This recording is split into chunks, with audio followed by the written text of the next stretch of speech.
2013-yil Matvey Gobel chiqib oldi akalar, mashinani bitta ko'ringlarda.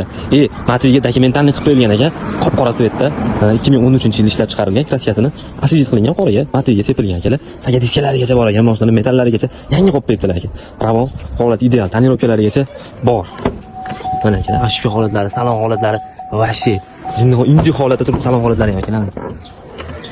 Alloh faralar, men faralar qo'yilgan. Probega qancha edi buni aka? 597 ming halol pok kilometr yurgani ekan. Qaytarib netilmagan. Aka bu mashinani narxini necha pulga beramiz endi? 5600 berasiz-da? Yo'q, 5600 ga bo'lsa men qo'ya olmayman aka. 5000 ga bo'lsa qo'yib beramiz mashinani. 5600 emas, 5400 beramiz. Bularni mana 5400 ga qo'yib qo'yishdi. Sizniki ham bas, meniki ham bas. 5200 oxirgi narx o'sha narxga bo'lsa qo'yib beraman. To'g'ri kelsa bering aka. Bo'pti, 5200 ga beraman. Akalar 5200 dollarga berib oladi. Qora Matvey svetda holat vashi ideal. Sagadischalar bilan xullas miniusalar hammani ko'zi siladi bo'ladi akalar. Dokumentlarda muammo yo'q. Generalniy dovenistlargacha berishaverar ekan akalar. Aloqaga chiqinglar, bunaqa mashinalar to'g'risi akalar. Men o'zim pulim bo'lganda olib berdim, bunaqa mashinalar kamdan kam chiqmaydi bunaqa. Sostaniyada bunaqa narxda akalar.